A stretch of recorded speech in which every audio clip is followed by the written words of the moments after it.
네, 부동산 시그널 오늘도 본격적으로 출발해 보겠습니다. 미라클 팩토리의 전일수 대표 모시고 오늘도 부동산 경매 이야기 해보죠. 대표님 어서 오세요. 네, 안녕하세요.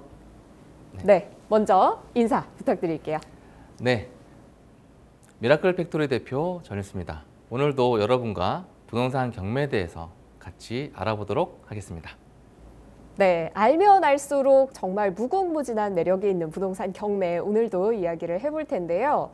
오늘은 경매에서 가장 중요하다고 할 수 있는 키포인트를 알려주신다고 하는데요. 그게 뭘까요?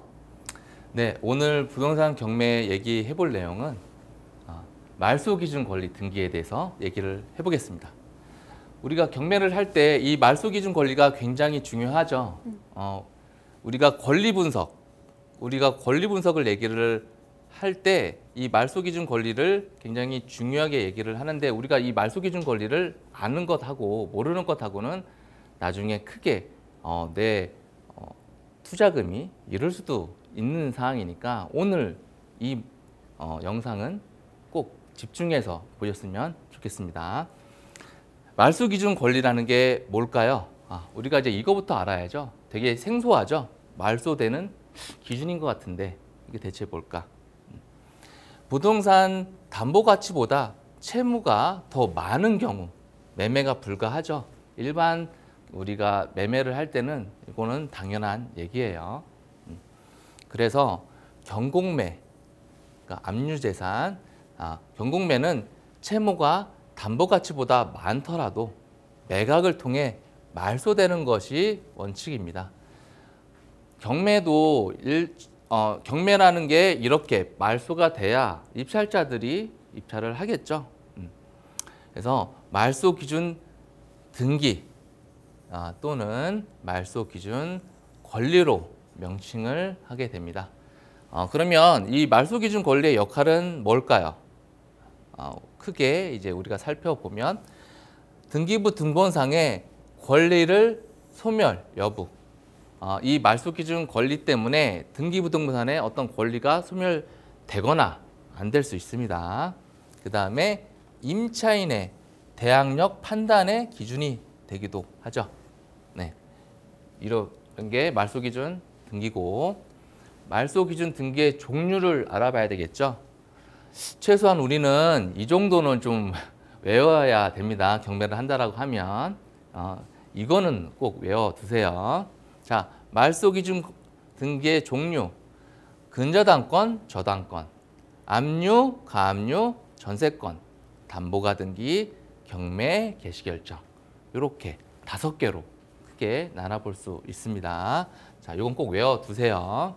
자, 말소 기준 권리 등기의 법률적인 근거, 경매일 때, 자, 민사집행법 제91조 제2항 3항, 매각 부동산 위의 모든 저당권은 매각으로 소멸한다예요.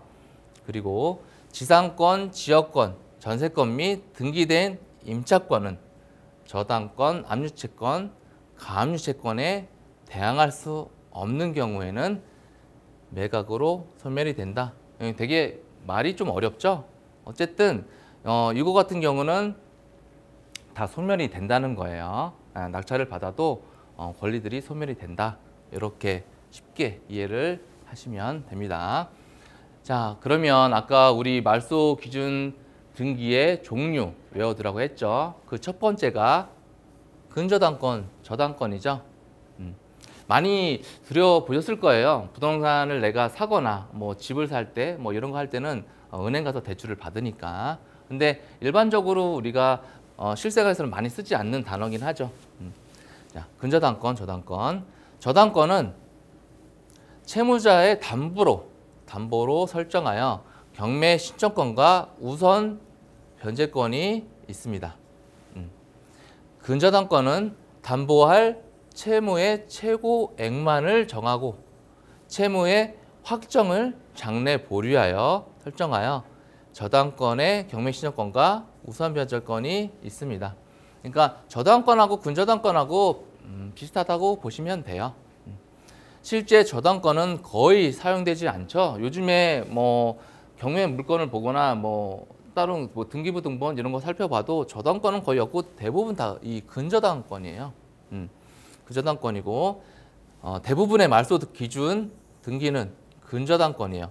그러니까 우리가 경매 물건을 볼 때 한 80%, 90% 정도는 이 말소 기준 권리가 거의 대부분 이 근저당권입니다. 그러니까 대출을 못 갚아서 나오는 경우가 많기 때문에. 그리고 최선순위로 설정된 경우 말소 기준 등기로 말소가 되며 말소가 되는 게 중요하죠. 후순위로 설정된 경우에도 말소가 됩니다. 채권 최고액 범위 내에서 원금과 이자를 배당받게 되며 배당이 다 안 되더라도 매각으로 말소가 돼요. 다 안 되더라도 낙찰을 받으면 말소가 됩니다. 그리고 두 번째, 그리고 이제 요거를 가지고 여러분들이 한번 좀 체크를 해보면 좋을 것 같아요. 한번 여러분들도 한번 풀어보세요. 낙찰가 4억 원일 때 근저당권은 말소가 될까? 아까 제가 좀 전에 말씀드린 내용으로 기억하셔서 한번 보세요. 4억에 낙찰이 됐는데 20년도 10월 15일 날 근저당권 A가 있고 3억이 있어요. 그 다음에 똑같은 연도에 11월 10일 날 똑같은 근저당권, 뭐 다른 은행일 수도 있겠죠. B라는 근저당권이 2억이 있습니다. 그래서 이 A 근저당권이 경매를 했어요. 임의경매죠. 근저당권자가 경매를 치면 강제경매가 아니라 임의경매예요. 그러면 지금 받아야 될 게 3억이니까 4억에 낙찰이 됐죠. 그러면 4억에서 3억을 가져가고 다 말소가 됩니다. 왜냐하면 이 근저당권이 말소 기준 등기가 되기 때문에. 네. 자, 어렵지 않죠. 자, 압류와 가압류. 가압류. 금전으로 환산할 수 있는 청구권을 그대로 두면 장래 강제 집행이 불가능하게 되거나 곤란한 경우에 대비해서 일반 담보가 되는 이 채무자의 재산을 압류, 보전, 변경을 금지하는 거죠. 앞으로 강제 집행을 보전하기 위한 어떤 절차예요. 가압류가. 그리고 이제 압류, 채권자의 신청을 받는 국가기관이 채무자의 재산 처분이나 권리 행사를 금지하는 거죠. 이거는 이제 등기부등본에 이제 찍히는 거니까 이걸 가지고 이제 뭐 마음대로 처분을 못하게 이렇게 딱 압류를 시키는 거죠. 그래서 가압류 채권자가 이 소송을 하게 돼요. 본안 소송을 통해서 판결을 받은 후에 압류로 이전을 하게 됩니다. 그 다음에 경매를 넘기게 되겠죠. 그게 강제 경매로 되는 거예요. 이것도 두 번째 내용을 보면 가압류 집행 후 3년간 본안의 소를 제기하지 않으면 취소 신청을 할 수 있어요. 그러니까 뭐 여러분들이 어떤 이런 것들을 만약에 이제 가압류를 진행을 한다. 만약에 이런 경우라면 최대한 빨리 진행을 하시는 게 좋고, 요게 이제 민사집행법 제 288조 사정 변경에 따른 가압류 취소 이 내용입니다. 본안 소송 판결 이후에 가압류를 본안류로 아까 이전한다라고 얘기를 했죠. 실무상 압류의 경우에는 채무자의 세금 체납으로 이 세무서 시군시청에서 압류 등기를 하게 돼요. 이런 것들이 대부분이죠. 최선순위로 설정된 경우 말소 기준 등기가 되며 후순위로 이 후순위 설정된 경우도 이 매각으로 말소가 됩니다. 자, 이것도 한번 살펴보죠. 낙찰가 7억 원일 때 가압류는 말소가 될까? 이 가압류가 A가 있고 B가 있죠. 낙찰가 7억일 때 이게 말소 기준 등기가 되는 거고, 요 A 가압류가 강제 경매로 진행을 해서 이것도 말소가 됩니다. 전세권은 전세금을 지급하고 타인의 부동산에 점유하고 사용, 수익하는 용익 물건이죠. 종속기간은 10년을 넘지 못해요. 근데 1년 미만으로 정한 때에는 1년으로 합니다. 그리고 이 전세권도 경매 신청권과 있고 근저당권과 동일하게 우선 변제권이 있습니다. 최선순위 전세권자가 경매 신청을 했거나 다른 채권자가 신청한 경매 절차에서 배당 요구를 한 경우 말소 기준 등기가 되어 최선 순위 전세권자가 경매 신청을 하지 않았거나 다른 채권자가 신청한 경우에는 또 배당 요구를 하지 않은 경우 매수인은 그러니까 낙찰자죠. 전세권 금액과 존속 기간을 인수를 합니다. 굉장히 조심을 해야 되는 거예요. 말소 기준 등기, 근저당, 압류, 가압류 등 이후에 설정된 이유죠. 전세권은 매각으로 얘도 말소가 됩니다. 이것도 이제 살펴보죠. 똑같이 전세권이 이제 2억이 있는데 이게 말소 기준 등기죠. 그러면 근저당보다 위에 있지만 이게 말소 기준 등기가 되기 때문에 이 전세권이 경매를 치고 낙찰을 받으면 다 소멸이 되는 거죠. 자, 이것도 마찬가지로 아까 똑같은 전세권이 소멸이 된다고 하지만 여기 보면 이 전세권자가 배당 요구를 안 했어요. 그러면 이거는 소멸이 안 됩니다. 그러니까 이 전세권자가 배당 요구를 했는지 경매를 쳤는지 이 부분을 우리는 잘 체크를 해야 되는 거예요. 자, 담보가등기 권리를 저당권으로 보는 거예요. 그러니까 뭐 저당권하고 뭐 크게 차이가 없다 이렇게 생각을 하시면 돼요. 경매 신청과 우선 변제권을 갖죠. 아까 전세권하고 근저당권하고 똑같아요. 자, 맨 먼저 설정된 경우에는 말소 기준 등기가 되겠죠. 말소가 돼요. 그래서 후순위로 설정된 경우 매각으로 말소가 됩니다. 담보가등기는 이제 이런 거고, 담보가등기 이것도 말소가 될까? 이 담보가등기가 말소 기준 등기죠. 그러면 요 담보가등기가 이제 경매를 넣었으면 낙찰을 받고 담보가등기 포함해서 모두가 말소가 됩니다. 이렇게 아시면 돼요. 그다음에 경매 개시 결정. 경매 절차를 개시하는 결정에는 동시에 그 부동산의 압류를 명하여야 된다. 민사집행법 제83조. 경매 개시 결정 등기가 된 때에는 압류의 효력이 발생을 하게 됩니다. 그러니까 압류의 효력이 발생한다는 것은 처분을 못하게 법원에서 막아놓는 거죠. 그래서 경매 개시 결정도 우리가 말소 기준 등기가 될 수 있다는 거고, 여러분들이 권리 분석 너무 어려워하지 마시고 이 부분만 잘 체크하시고 말소 기준 등기가 어떤 게 되는지 체크하신 다음에 권리 분석을 하시면 되고, 추가로 궁금한 것들은 전문가와 상담을 하시고 조언을 받아서 경매 안전하게 투자하셨으면 좋겠습니다. 네, 경매의 말소 기준 등기에 대해서 오늘 부동산 이슈 시그널 시간에 살펴봤는데요. 이 낙찰자의 권리 소멸 그리고 임차인 대항력의 기준이 되는 만큼 꼭 알아두셔야 하는 개념이었습니다. 더 궁금하신 내용 있으시거나 아직은 좀 어렵다 하시는 분들 편하게 연락 주시죠. 02-2128-8562번 전화와 문자 상담 모두 가능합니다. 자, 다음으로는 부동산 투자 시그널로 이어갈 텐데요. 이번에는 경기도 안양시에 위치한 아파트 물건 권리 분석 진행해 보려고 합니다. 이 아파트를 경매로 낙찰받았을 때 어떤 이점이 있는지 살펴보죠. 대표님, 어때요? 이 물건도 제가 또 유심히 이제 본 물건인데 반가까지 떨어진 거예요. 그러니까 9억에서 5억대로. 그래서 제가 관심 가지고 본 물건입니다. 설명을 해드리도록 할게요. 자, 사건 번호는 2023타경 107119고요.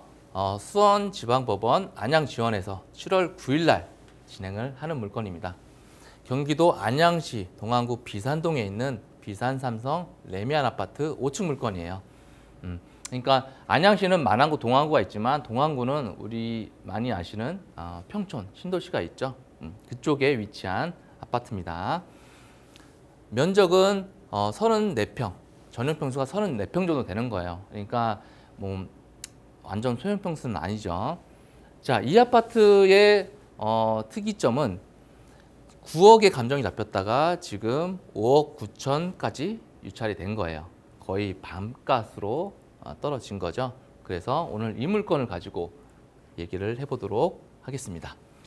자, 이 물건은 보기 전에 우리가 또 안양시 동안구의 어떤 수요, 공급 수요를 좀 봐야 되겠죠. 안양시 동안구 특히나 그쪽에는 지금 입주가 좀 많기 때문에 이 구축들이 좀 힘을 못 쓰고 있지만 어쨌든 입지가 굉장히 좋기 때문에 우리는 추후에 미래를 봤을 때는 충분히 가치가 있다라고 생각을 합니다. 21년도부터 좀 공급이 굉장히 많았어요. 이때 이제 입주 신규 아파트들이 좀 공급이 많아서 입주가 많았는데 25년도부터는 공급이 없습니다. 이 점을 좀 잘 체크를 하셔야 될 것 같아요.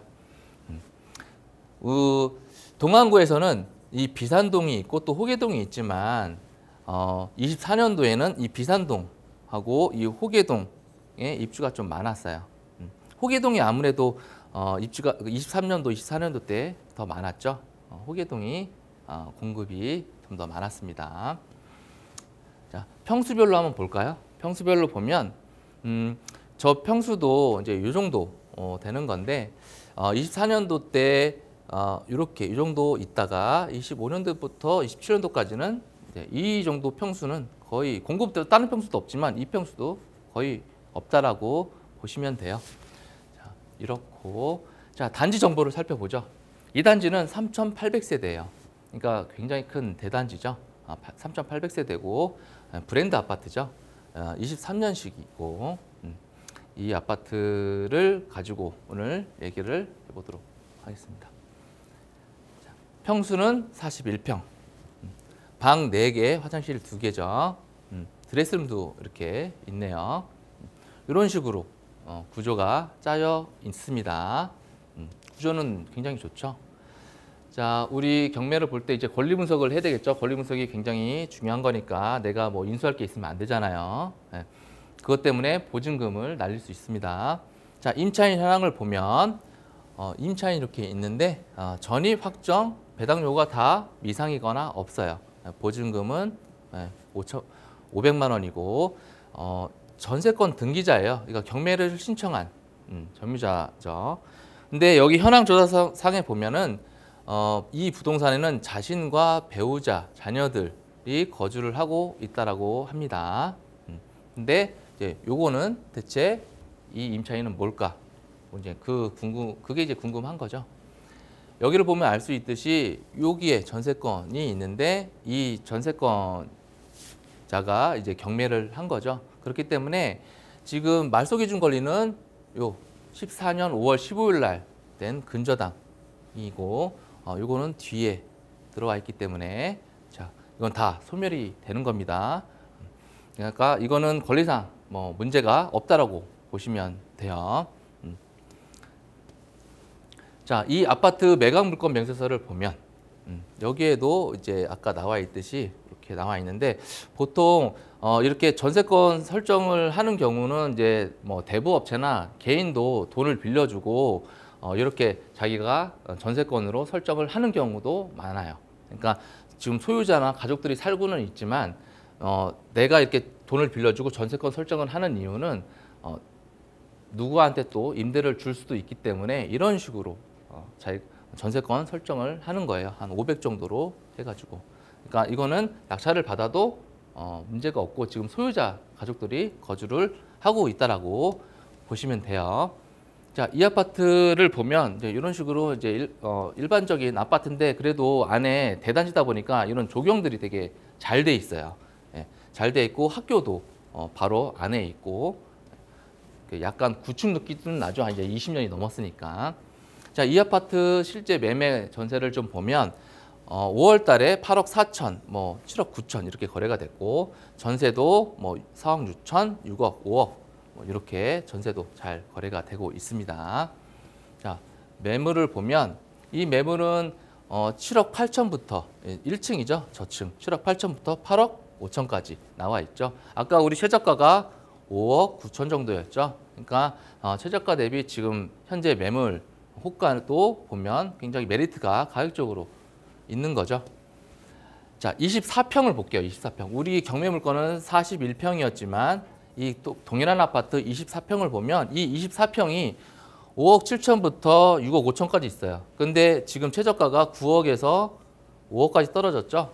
네, 그러니까 41평짜리를 24평 가격으로 접근해 볼 수 있는 거죠. 가격적으로 굉장히 메리트가 있는 거예요. 자, 이 아파트 입지를 보면 여기 있는 아파트인데 여기에 학교가 이렇게 초품화예요.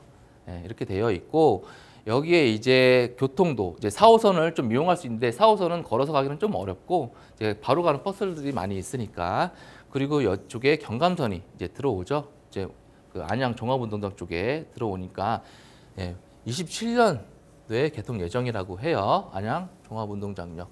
그러니까 여기가 평촌 뭐 안쪽에 있지는 않지만 비산동이라고 해서 약간 외곽에 있다라고 하더라도 이 평촌 화관과 학군이 굉장히 좋기 때문에 실거주나 앞으로 미래 가치가 굉장히 좋을 것으로 생각이 듭니다.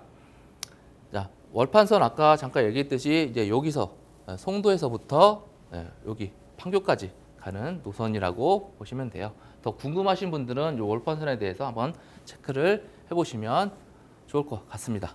그래서 여기 안양운동장역 27년도에 예정이라고 합니다. 자, 오늘 이 경매 물건을 또 살펴봤는데 굉장히 가격적으로 메리트가 있는 아파트입니다. 여러분들이 이 아파트에 관심이 있다고 한다면 전문가의 조언을 받으시고 안전한 경매 투자 하셨으면 좋겠습니다. 네, 오늘 부동산 투자 시그널 시간에는 경기도 안양시 동안부에 위치한 아파트 물건의 권리 분석 진행해 봤습니다. 지금 가격이 많이 떨어져 있고 앞으로 미래 가치도 충분하다는 평가를 해주셨으니까요. 한번 관심 가져보시는 것도 좋겠네요. 오늘 도움 말씀 주신 전일수 대표와는 여기서 이만 인사 나눕니다. 대표님 오늘 말씀 고맙습니다. 감사합니다. 네, 부동산 경매에 대한 다양한 궁금증, 고민, 질문 다양하게 받고 있습니다. 궁금하신 내용은 언제든지 저희 상담 연락처 022128-8562번으로 연락 주시면 되겠습니다. 당신의 부동산 물음표 시그널을 보내주세요. 부동산 해결사가 당신의 고민을 해결해 드립니다. 첫 번째, 전화 또는 문자를 통해 당신의 궁금증을 속 시원하게 해결해 드립니다. 022128-3802로 시청자 여러분의 부동산 고민을 접수. 토마토 집통 부동산 전문가가 당신의 고민을 해결해 드립니다. 두 번째, 유튜브에 토마토 집통을 검색. 유튜브 라이브를 통해 실시간으로 방송에 참여할 수 있습니다. 채팅창에 여러분의 부동산 궁금증을 올려주시면 바로바로 해결해 드립니다. 부동산 물음표가 느낌표로 바뀌는 시간. 부동산 시그널, 당신의 부동산의 해결사가 되어드립니다. 네, 부동산의 모든 고민이 통하는 길 부동산 시그널. 이번에는 토마토패스 공인중개사의 민법 교수이신 박기인 교수 모시고 부동산과 관련한 이야기 이어가도록 하겠습니다. 교수님 어서 오세요. 네, 안녕하세요. 네, 교수님 인사 한번 부탁드릴까요? 여러분 안녕하세요. 저는 부동산 시그널에서 오늘 강의는 법정지상권, 아주 중요하죠. 이 법정지상권을 가지고 여러분들과 함께 강의를 한번 나눠보도록 그렇게 하겠습니다. 네, 오늘 부동산 이슈 시그널 시간에 살펴볼 내용 법적 지상권인데요.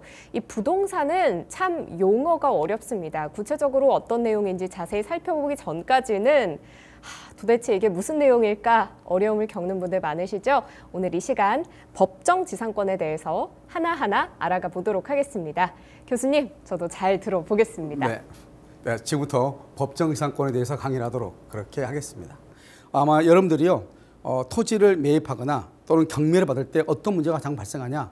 토지에는 항상 건물이 있다 이 말이죠. 그러면 건물이 있으면 문제가 뭐냐면 토지의 소유자와 건물의 소유자가 다르다.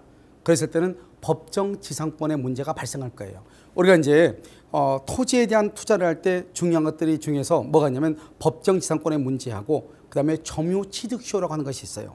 그래서 우리가 이제 다음 시간에 점유취득시효 실사례를 가지고 다시 한번 살펴볼 건데, 이 점유취득시효라고 하는 것은 내 땅이 아닌데 내가 소유권을 취득할 수 있는 기회가 있는 것이죠. 그걸 이제 취득시효라고 하는 것이고, 지금 여기는 땅이 있는데 땅 위에 건물이 있다 이 말이죠. 그런데 토지의 소유자와 건물의 소유자가 서로 다른 거예요. 이런 경우에 원래 이 건물은 남의 토지 위에 있으면 이 건물을 철거하는 게 원칙이잖아요. 그런데 철거하지 않고도 그대로 사용할 수 있는가? 이게 바로 지상권이라고 하는 거예요. 원래 지상권이라는 것은 갑의 토지 위에 을이 건물을 짓고 싶어. 그런데 남의 토지 위에 건물을 지을 수 없잖아요. 그러면 건물을 짓기 위해서는 어떻게 해야 되죠? 지상권 설정을 해요. 그래서 땅 위에, 갑의 땅 위를 내가 사용하고 싶다 이 말이죠. 그래서 여기다 건물을 짓는다 이 말이죠. 그것을 우리는 약정 지상권이다. 합의로 한 지상권이다 이 말이죠. 그래서 등기를 하게 되죠. 그래서 등기하게 되면 경고한 건물의 경우는 최소한 30년, 경고하지 않는 건물을 소유하려면 15년, 이렇게 기간의 최단 존속기한이 정해져 있단 말이죠. 그런데 법정 지상권이라는 것은 합의로 이루어진 것이 아니에요.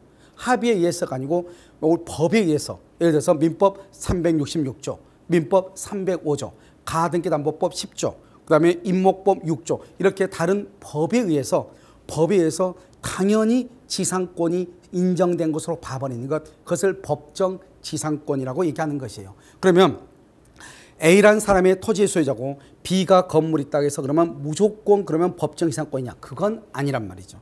아시겠죠? 그래서 여러분요, 이걸 한번 보시면 어떻게 하냐? 갑의 토지 위에 지금 갑이 건물을 가지고 있죠? 그런데 저당권은 건물에만 저당권이 있는 거예요. 토지에 있는 것이 아니고 건물에만 저당권이 있다 이 말이에요. 그러면 어떻게 하냐? 이때는 건물만 경매가 되고 건물의 매각대금에서만 돈을 받는 거예요. 원칙은. 그런데 이번에는요, 토지에만 저당이 있잖아요. 토지. 그러면 토지만 경매가 되고 토지에 대한 경매 대금에서만 돈을 받는 거예요. 이게 저당권의 원칙이에요. 그러니까 저당권은 우리가 일물 일권주의예요. 그럼 저당권은 하나의 물건에 하나의 저당권을 설정한단 말이죠. 물론 토지하고 건물에 다 설정할 수 있어. 그것을 공동저당이라고는 하는데 일단 원칙적으로 이해할 때 그렇다 이 말이죠. 그래서 건물에 저당권이 있으면 건물만 경매되고 토지에 대한 저당권이 있으면 토지만 경매되고 건물은 경매가 되지 않는 것이에요. 이게 원칙인데 이런 경우가 있더라 이 말이죠. 지금 이게 나대지예요.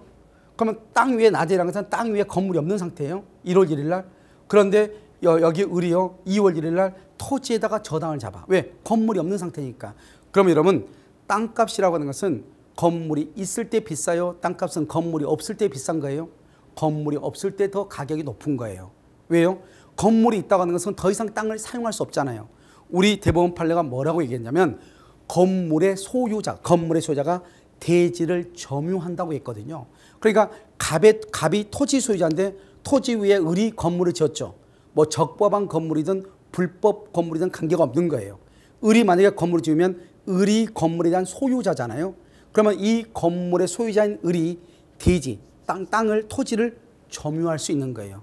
그러면 갑은요, 자기가 소유자지만 당장은 토지를 점유할 수 없으니까 땅값이 높겠어요, 낮겠어요? 당연히 낮을 수밖에 없는 거예요. 그런데 나대지인 경우는요, 이 토지 위에 어떤 형태의 모든 개발을 다 할 수 있잖아요. 건물을 지을 수도 있고 아파트를 짓든 오피스를 짓든 빌라를 짓든 뭐 모든 걸 다 할 수 있잖아요. 그러니까 나대질 때 가장 가격이 비싼 것이죠. 그러니까 이렇게 나대진 상태에서 을이 저당을 잡았어. 그럼 잘 봐야 돼요. 지금 건물이 없는 상태에서 토지에 저당을 잡았죠. 그러면 경매가 되면 그 토지만 경매가 되는 거예요. 방금 얘기했죠. 문제는 지금 토지에 저당 잡을 때 건물이 있었어요, 없었어요? 없었죠. 그러면 경락을 받은 사람도 건물이 없는 상태로 경락을 받아야 되는 거예요. 지금 이해되셨죠? 자, 그걸 보시고. 그런데 나중에요, 이 갑이라는 사람이 을의 승낙을 받아서 건물을 나중에 지었다 이 말이죠. 저는 다시 건물을 지었죠. 처음에는 건물이 없었는데, 없을 때 저당을 잡았는데 지금 건물이 생겼잖아요. 이런 경우는 어떻게 할 것인가 이 말이죠. 그러면 경매는 토지만 경매가 되지 건물은 경매가 되지 않는 거예요. 왜? 토지에만 저당이 있으니까. 그러면 토지가 경매가 되잖아요. 그러면 경락을 받은 사람은 토지만 경락을 받고 이 저당권이 맨 처음에 설정됐을 때 토지 위에 건물이 없었으니까 경락을 받을 때도 토지 위에 건물이 없는 상태로 경락을 받아야 되는 거예요. 그런데 지금 뭐가 있는 거예요? 건물이 있네요. 그러면 이 건물은 철거해야 되는 거예요. 그러면 어때요? 국가 사회 경제적으로 큰 이익이에요, 손해요? 이제 신축한 건물 5년밖에 안 됐는데 이걸 철거해야 된다. 그러면 너무나 큰 손해가 발생하는 거죠. 그래서 일정한 경우에는 원래는 토지에 대한 저당권은 토지만 경매를 해야 되지만 토지뿐만 아니라 건물까지도 경매할 수 있는 경우가 있다 이 말이죠. 무슨 말인지 아시겠죠? 그걸 우리는 뭐란다? 한꺼번에 경매한다. 일괄경매라고 얘기를 하는 거예요. 그러면 일괄경매를 할 때는 어떻게 되냐? 먼저 건물이 없어야 돼. 없는 상태에서 땅에 저당을 잡아. 그리고 저당 잡고 난 다음에 땅 소유자, 즉 저당권을 설정했던 토지 소유자가 건물을 짓든지 이 토지 소유자의 상속인이 건물을 짓든지, 그 말은 무슨 말이냐? 우리가 저당 잡고 난 다음에 토지 위에 건물을 지었는데 토지하고 건물의 소유자가 동일해야 된다 이 말이죠. 만약에 갑의 토지인데 병이 건물을 지었어. 그럼 이건 일괄경매가 안 되는 거예요. 그래서 일괄경매의 가장 중요한 것은 저당을 잡을 때 건물이 없어야 된다. 그리고 난 다음에 저당 잡고 나서 건물을 짓는다. 그리고 나서 토지하고 건물의 소유자가 동일하다. 동일. 그랬을 때 이때는 이 을은요, 토지만 경매해도 돼요. 토지만 경매하면 건물 철거해야 되는 거예요. 그런데 토지만 경매한 것이 아니고 건물까지 같이 경매할 수도 있다. 이걸 일괄경매라고 얘기하는 것이고요. 이렇게 일괄경매를 해야지 이 을이라고 하는 사람이 돈을 받을 가능성이 아주 많죠. 왜요? 만약에 토지만 경매하면 누가 경락을 받아요? 아무도 경락 안 받아요. 알죠? 그런데 토지하고 건물을 같이 경매를 하게 되면 어떻게 돼요?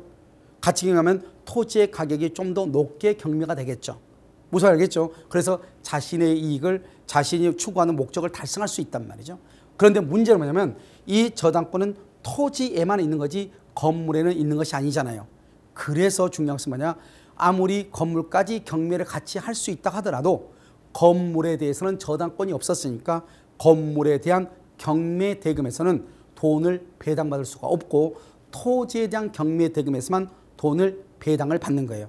이런 우리가 경매를 하시는 분들 보면 과잉 경매라고 하는 말을 들어봤을 거예요. 이 과잉 경매라고 하는 것이 무엇이냐? 우리가 건물이 두 개가 있단 말이죠. 하나는 상가고 하나는 빌라란 말이죠. 이 두 개를 공동으로 저당을 잡아서 을이 갑한테 돈을 빌려줬어. 그런데 이 상업지에 있는 상가 건물이 가격이 높아져 가지고 상가 건물만 경매를 해도 충분히 돈을 다 받을 수 있어, 을이.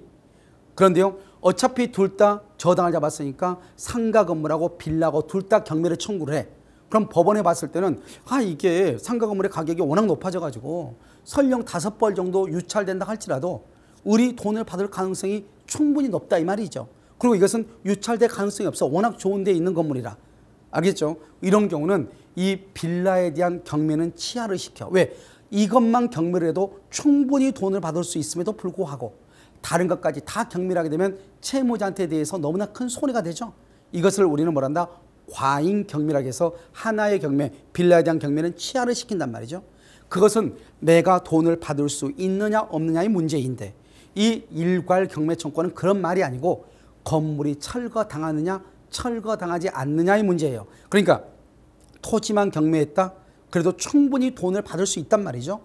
그렇더라도 건물까지 함께 경매를 청구할 수 있어요. 이것을 일괄 경매 청구권이다 이렇게 얘기해요. 그래서 이런 먼저 뭘 알아야 되냐? 토지에 건물이 없다, 나대지다. 그 다음에 저당을 잡고 그 다음에 건물을 신축하고 경매를 청구하기 전에 토지와 건물의 소유자가 동일해야 된다. 만약에 아무리 동일했어도 을이 경매를 청구할 때는 건물은 다른 사람 앞으로 소유자가 바뀌었어. 그러면 토지와 건물의 소유가 달라졌죠. 그러면 일괄 경매가 안 돼요. 그러니까 일괄 경매를 청구하기 전에 토지와 건물의 소유자가 동일해야 된다. 이게 중요해요. 자, 그러면 이제 이걸 아시면 이제 법정 지상권이라고 하는 것을 한번 보자 이 말이죠. 그럼요, 이 법정 지상권은 뭐냐면 봐봐요. 지금 가장 중요한 첫 번째가 토지 위에 건물이 있는 거예요. 지금 토지 위에 뭐가 있죠? 건물이 있는 거예요. 이게 중요해요. 우리가 일괄 경매는요, 토지 위에 건물이 없었잖아요. 그런데 법정 지상권은 처음부터 토지 위에 건물이 있고 토지와 건물의 소유자가 동일해야 돼. 그러니까 땅 주인은 갑인데 건물은 을의 것이다 처음에. 그러면 이것은 법정 지상권은 안 되는 것이에요. 알겠죠? 그리고 난 다음에 뭘 해야 된다? 저당을 잡아. 즉 건물에만 저당 잡을 수 있고 토지에만 저당을 잡을 수 있어요. 물론 토지하고 건물에다 다 저당을 잡을 수도 있어요. 그걸 공동저당이라고 그래. 그러니까 중요한 것은 저당권을 설정하기 전에 토지나 건물에 저당권을 설정하기 전에 토지 위에 건물이 있고 토지하고 건물의 소유자가 동일했어야 돼. 알겠죠? 이게 가장 중요해. 우리가 아까 일괄 경매에서는 나대지예요. 토지 위에 건물이 없어. 없는데 토지의 저당권을 설정을 하고 그 다음에 건물을 건축하고 그 다음에 토지와 건물의 소유자가 동일해야 된다. 이렇게 얘기했죠. 그런데 법정 이상권은 그게 아니에요. 처음부터 토지 위에 건물이 있어야 되고 토지와 건물의 소유자가 동일하고 그 다음에 토지든 건물이든 저당권을 설정을 해야 돼요. 무슨 아시겠죠? 그리고 난 다음에 이게 이제 가장 중요하단 말이죠. 저당권 설정 당시 대지와 건물의 소유자가 동일해야 된다. 이 말이 아주 중요해. 알겠죠? 그 외에는 어떤 경우에도 법정 이상권이 원칙적으로 안 되는 것이에요. 알겠죠? 무조건 동일해야 된다. 이렇게. 자, 그 다음에 이제 보시면 우리가 그리고 난 다음에 이제 뭘 하는 거죠? 여기서 보면요. 토지가 있죠. 토지 위에 건물이 있죠. 이렇게 보면 토지와 건물이 있죠. 맨 처음에 우리가 2월 1일 저당 잡았죠. 저당권 설정하고 난 다음에 그 다음에는 저당권을 설정하기 전에만 토지와 건물의 소유자가 똑같으면 돼요. 그런데 저당권 설정하고 난 다음에 3월 1일이죠. 그 다음에는 건물을 다른 사람한테 팔았어. 관계없어. 이게 중요해. 우리 아까 일괄경매 뭐라고 그랬죠?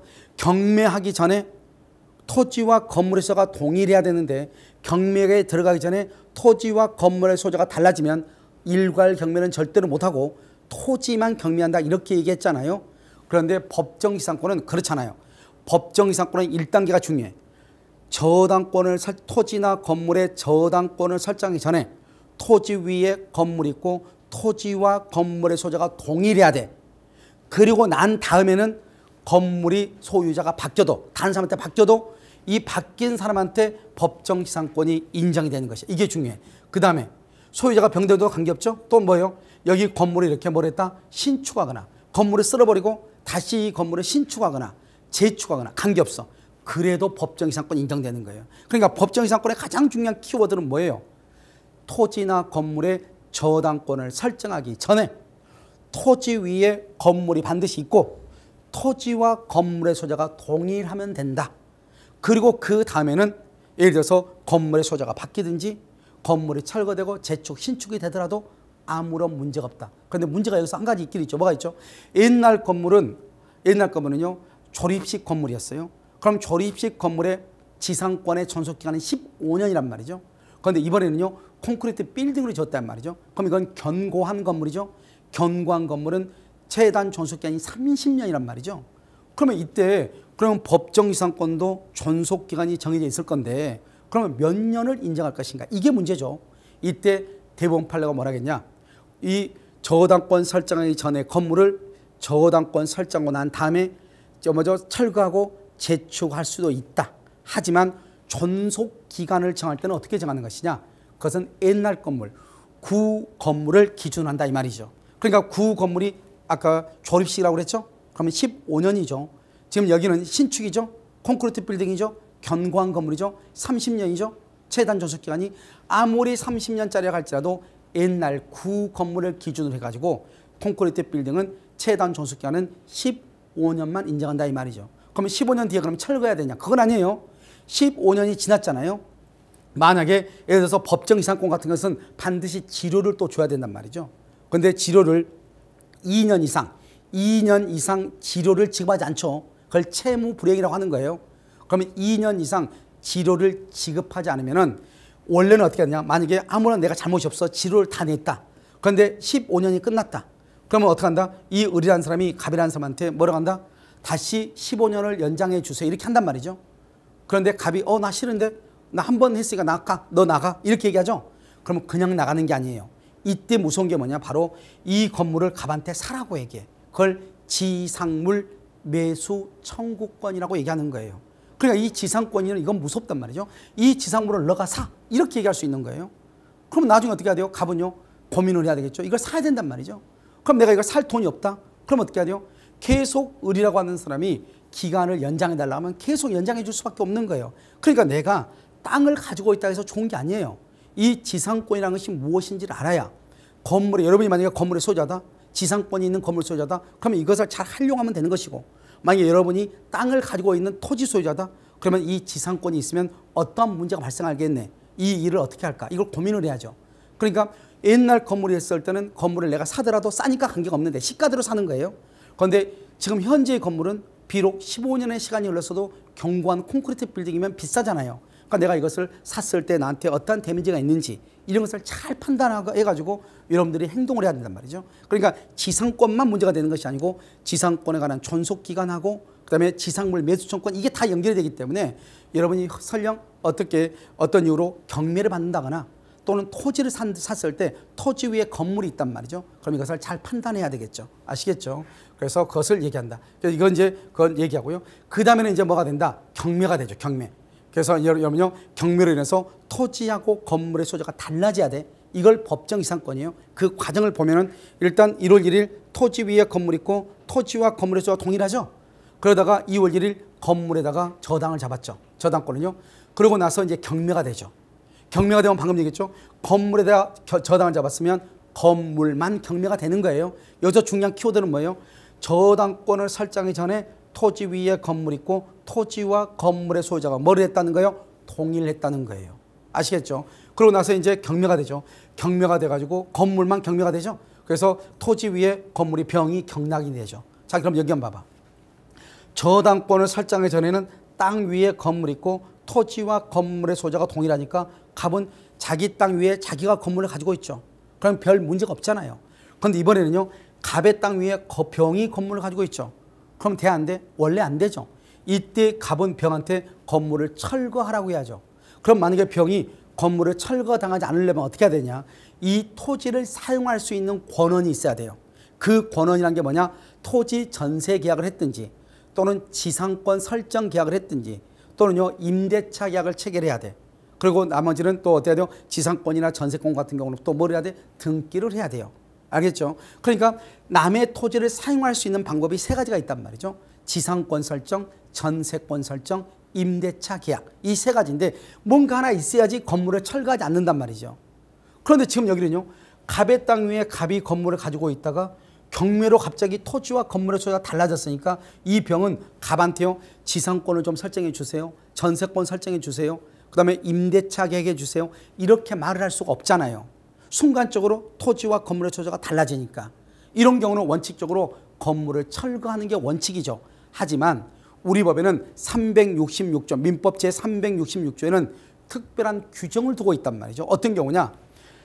저당권을 설정하기 전에 토지 위에 건물 있고 토지와 건물의 소유자가 반드시 동일해야 돼. 동일했다가 이 저당권에 의한 경매로 토지와 건물의 소유자가 달라지면은 이 건물을 철거당하지 않도록 하기 위해서 토지에 대한 사용 권한, 즉 지상권이 설정된 것으로 본다.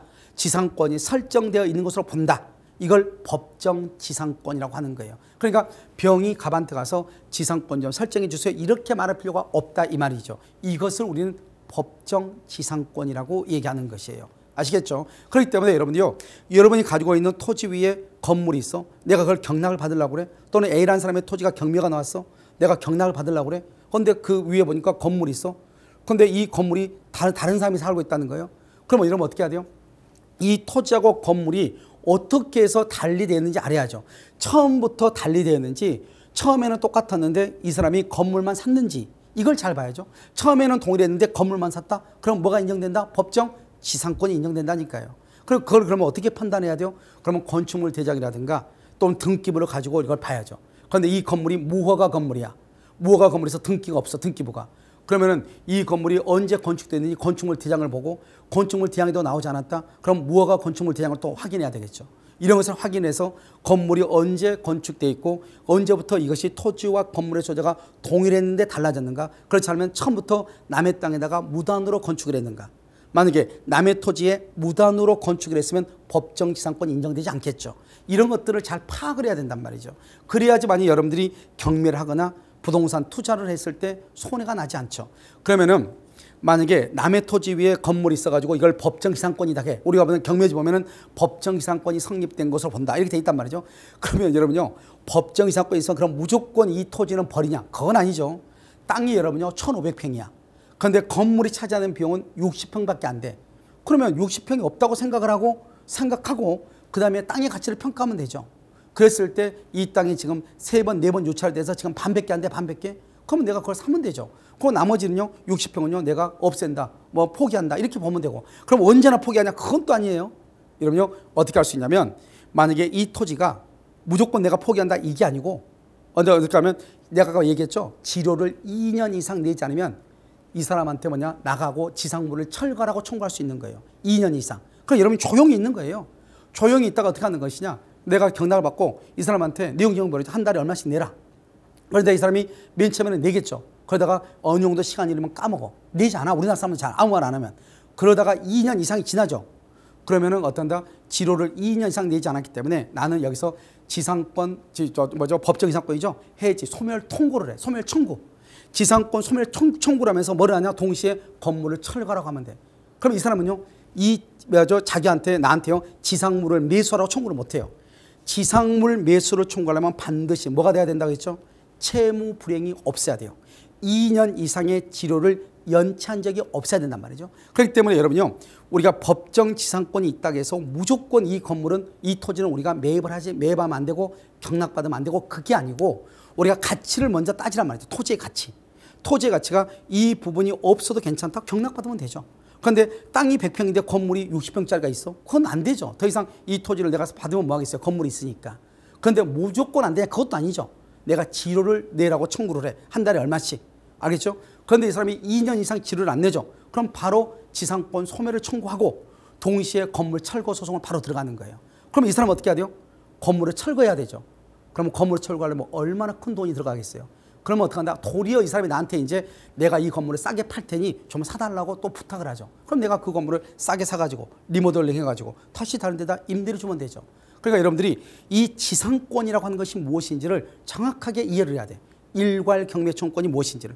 그걸 이해를 해야 여러분들이 토지에 대한 투자가 여러분들이 토지에 대해서 투자할 수 있는 눈이 넓어진단 말이죠. 그러니까 무조건 지상권이 있다 해서 나쁜 것은 아니다. 이것을 어떻게 잘 활용할 것인가. 이것이 이제 투자자가 바라보는 눈인 것이에요. 아시겠죠? 그래서 그 눈을 가지고 여러분들이 투자를 진행했을 때는 항상 성공할 수 있다. 그러니까 무조건 뭐가 안 된다? 그러면 안 된다. 알겠죠? 그리고 이제 여기까지 이제 토지에 관한 지상권이고요. 여러분 이제 다음 시간에는 아주 중요하죠. 이런요, 점유취득세. 그리고 다음 강에서는 점유취득세에 대해서 한번 살펴볼 거예요. 남의 땅을 내가 소유권을 취득할 수 있는 거. 그러니까 여러분들이요, 예를 들어서 뭐 공무원 교육원에 가면 공무원들이 아주 집중해서 듣는 강의 중에 하나가 점유취득세에 관한 것이에요. 그래서 아마 여러분의 주변에도 이런 땅들이 아주 많을 거란 말이죠. 그래서 그 땅을 취득할 수 있는 권리, 그것을 여러분한테 어떻게 하는 것인지 여러분한테 알려드리도록, 그래서 투자의 정석을 알려드리도록 그렇게 하겠습니다. 이와 관련한 질문 있으시거나 나도 해당이 되는데 궁금한 내용이 있다 하시는 분들 저희에게 편하게 연락 주시죠. 02-2128-3802번으로 저희가 전화와 문자 상담 모두 열어두겠습니다. 오늘 도움 말씀 주신 박기인 교수님과는 여기서 이만 인사 나누겠습니다. 오늘 좋은 말씀 감사합니다.